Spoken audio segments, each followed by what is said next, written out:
So it's pretty much confirmed that Kamen Rider is heading to the West, which is absolutely exciting. Unfortunately, we still have to wait a little bit longer. Oh my god, you guys, it happened! It happened! Oh, it happened! Kamen Rider is available in the States now. Tonight, at midnight, Pacific Standard Time, on Pluto TV's Tokushoutsu, where you get Kamen Rider, the original 1971 show, for the first time in the United States. This is wild, this is crazy, go check it out now! Oh! Oh! Ooh! Ah! No.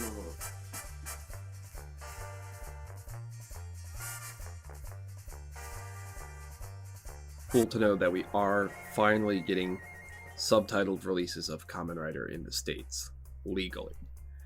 That excites me to no end. For the last 10 years, I've been really hoping that these shows would get a means to be supported by us in a way that isn't just the toys, and here we are.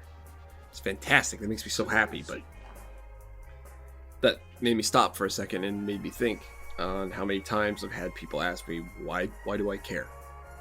Why do you care if these people get money? Why do you care if this thing makes it West? Like, what's the big deal to you? You know, it took me a little while to realize it, but I think I finally figured out why I care about Kamen Rider so much. And it's quite a few reasons, so bear with me. But we need to go back a little bit. I'm thinking September 2nd, 1995. So if you guys don't know, the Power Rangers Season 3 opened with A Friend in Need, which was a episode where the Rangers went to Alpha's home planet of Edenoi. And that's where you meet Dex, the Masked Rider, and you get to learn about Masked Rider, even though it's most definitely not Kamen Rider. It was a bit of a bummer, but it was important to me. I used to love Masked Rider. Watched every single episode any chance I got. I think I was all the toy sales for Masked Rider at that time. If I remember correctly, the Bandai head said it was a flop and a complete bomb when it came to toy sales. But the reason why I liked that show so much was back in elementary school, whenever I would want to play with my friends, they would always want to play Power Rangers. The problem is that we had enough boys and enough girls where everyone could have a color. Except for me, because I would show up late. Just because my class was in a completely different part of the building, so it took me longer to get outside. I would always be a putty or a monster or Goldar or something, and I was just kind of sad and tired because nobody wants to be the bad guy. Even playing pretend, nobody wants to be the bad guy. So sure enough, that season opening with Masked Rider shows up, and over the course of the next year, I started watching Masked Rider. And when I got to go outside, all my other friends knew what Masked Rider was, so suddenly I didn't have to be the bad guy anymore. And while I'm not in connection with any of those kids anymore, I really do appreciate them finally giving me a chance to actually play with them and not just be, you know, the monster of the week for them. It was really nice. I always had a hard time making friends because I'm somewhat abrasive. I like to debate and argue stuff, and it's never because I want to fight. It's just that I just want to understand, and that's why I ask questions and poke and prod the way I do. So that was my first exposure to anything Rider. I know it's not really Kamen Rider, but it did the job. It got me interested in the series, and sure enough, when I turned 17, I'm in high school, and I just heard that Power Rangers is about to come to an end, and so I started checking out RPM. And in the corner, I saw a thing for Samurai Sentai Shinkenger. So I was like, okay, that looks cool. Let's check that out. I watched the cold opening for Samurai Sentai Shinkenger in the middle of my English class, and I kind of lost my mind. To be fair to my English teacher, this was like a small study period at the moment, so he really didn't care if we were on our computers or whatever. But yeah, I had almost a full-on fit in the room because I just thought that was the coolest thing. The cold opening for the first episode of Shinkenger is killer. Then near the end of the episode, I saw trailers for Kamen Rider Decade. And as soon as I saw Rider, and then the big ol' eyes, and looking at what Kamen meant, it all hit me at once, like, whoa, oh my god, it's Masked Rider. What? So then I did some digging, and I learned, like, oh, this show's been going for a lot longer. They had a break in the 90s, and then, okay, wow, this is something else. So I caught up with the first 4 episodes right then, because it had been 4 episodes in at that point. And I was hooked, absolutely hooked, and I needed something because at the time I was really deep into competitive swimming, but I was having a harder and harder time with it every single day. Didn't matter how hard I worked. It didn't matter what hours I put into it.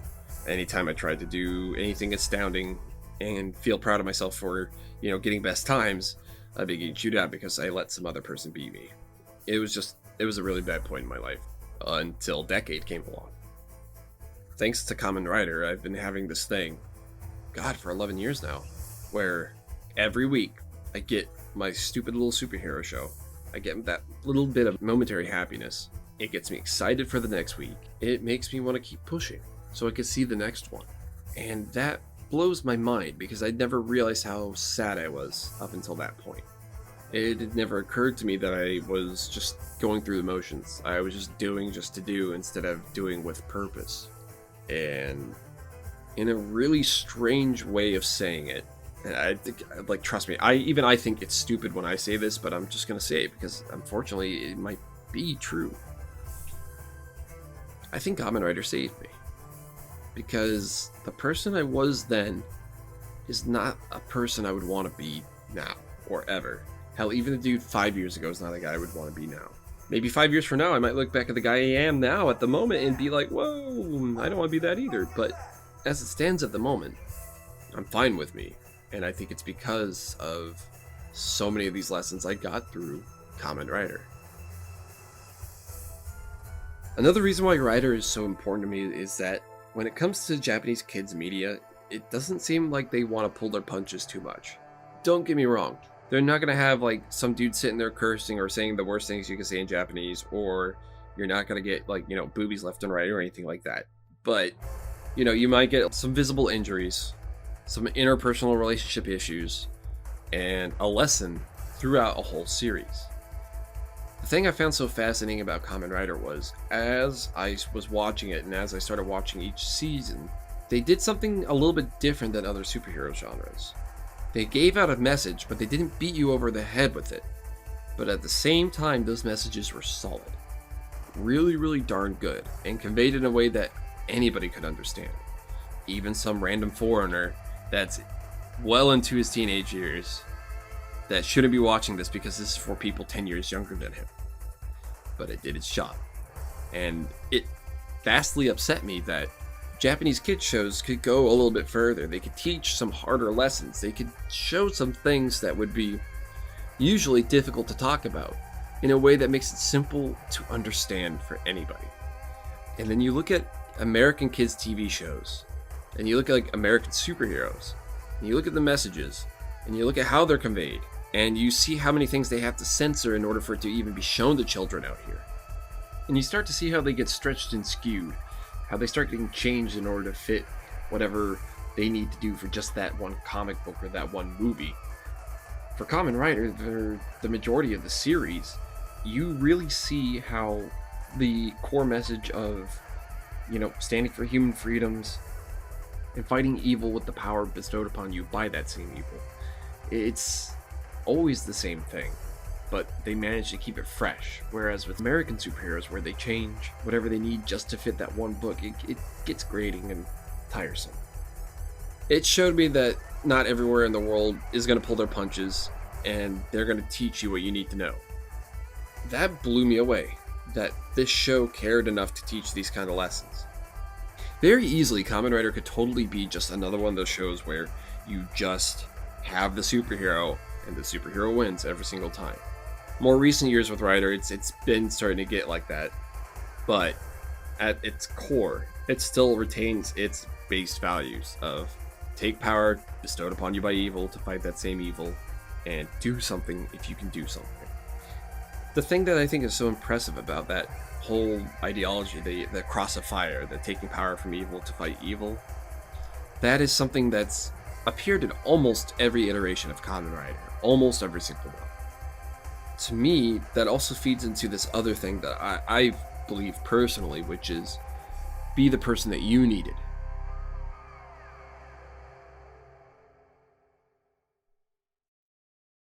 There are many times in my life where I really needed somebody to be there for me, or that could be my hero for me, and it never worked out. It never happened. So I had to tough it out and just deal with it myself. And I hated that. I don't want other people to go through that kind of stuff. I want people to be able to, communicate and let out what they need to let out. And if you know me personally, you know how horrible I am at communicating. I'm not good at it. The closest I can get to being good at it is doing videos on YouTube where I can edit myself and have like hours to get things said.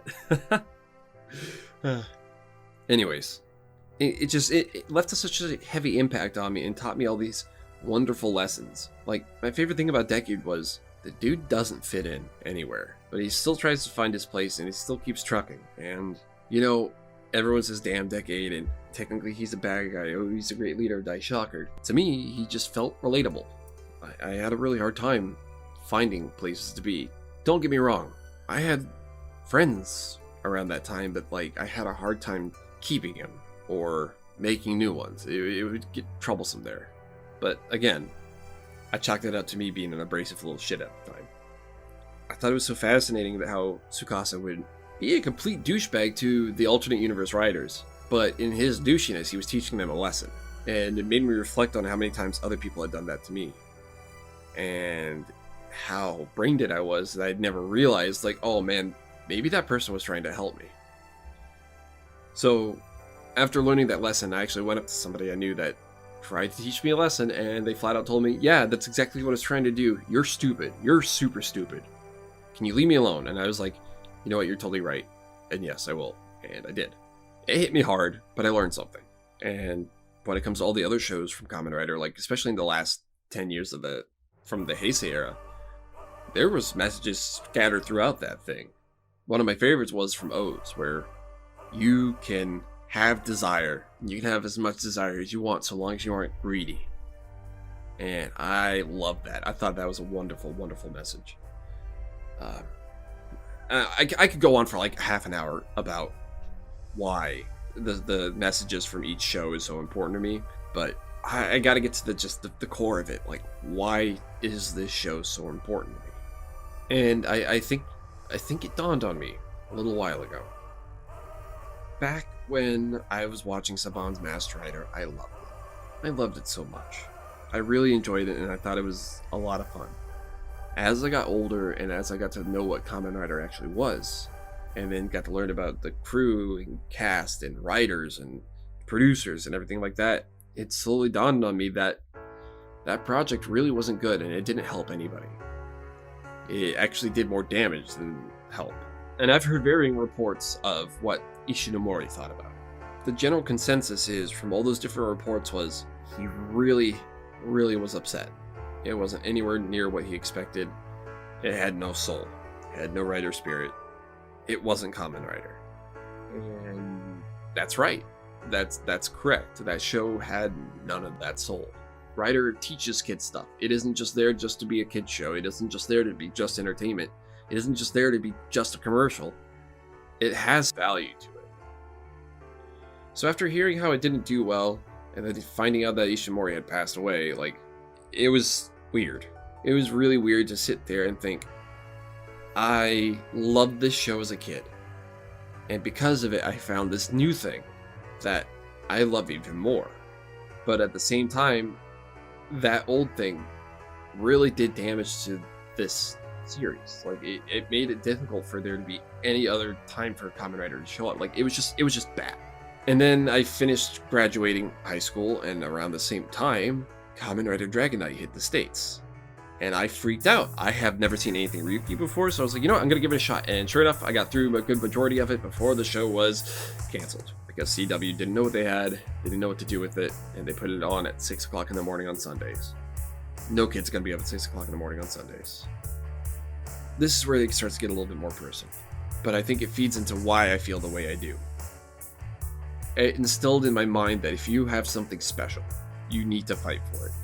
You need to do everything you can for it, regardless of what other people think. And after I came to that realization, I started changing my ways. I decided I wanted to be a better person. I didn't want to be as angry and persnickety online anymore. I didn't want to, blatantly attack people. I didn't want to get into trouble. I didn't want to do anything stupid. The only thing I want to do is talk about Kamen Rider and share it with people. There's a lot of other people just like me out there that instead of having that person around, they had something else they latched onto. Ultimately, it's sad. It's pretty sad, but the upside is that instead of just moping about it, they find something to pick themselves up. And for some people, it's Kamen Rider, and that's pretty cool. I think that's really neat, and I kind of want that thing to be there for other kids that might be in the same boat, because let's be real, this kind of thing happens to a lot of people, not just me. One of my dreams is I want to see kids all across our world with belts, jumping and kicking. And hopefully make sure that the messages that are taught throughout the show are conveyed well still. I would never want to see it do another thing like Saban's Masked Rider or Dragon Knight, or be another one of those kind of Power Ranger shows. If anything, I'd honestly like to see Kamen Rider come over and we make our own. We do our own Rider. We do it the way that it should have been done from the get-go. Be Kamen Rider. You know what I mean? I think, boiling it down, the thing that makes Kamen Rider so important to me was it helped me grow as a person. It helped me find friends.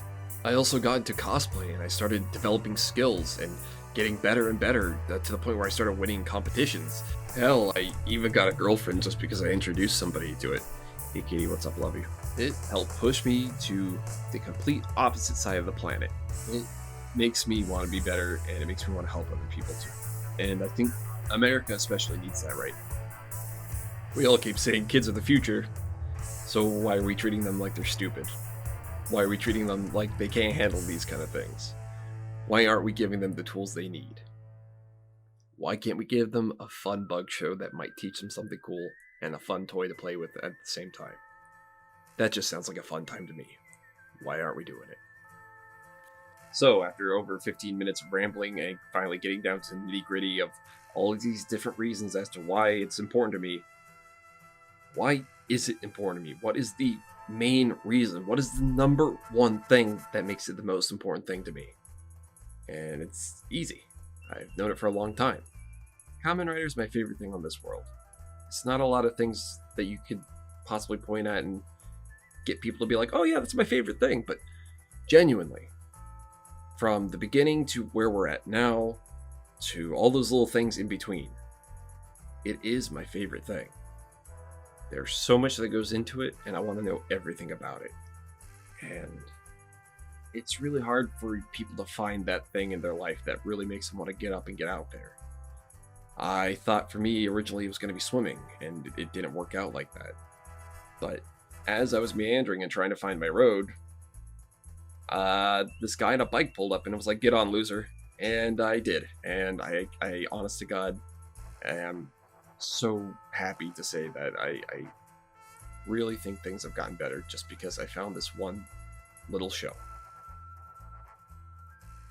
Hey, thanks for watching. I really, really appreciate it. I don't know why you're watching this right now. Go watch Kamen Rider. It starts at midnight Pacific Standard Time. I literally don't know why you're watching this right now. It's on a Pacific Standard Time on Pluto TV. It's free. It's completely free. It's on channel 681. Tokushoutsu. Go, go, go, go, go, go, go. Also, shout, please don't, knock me for this. I didn't know. If you guys, gave me a bigger heads up, I wouldn't have posted this today. Okay, bye.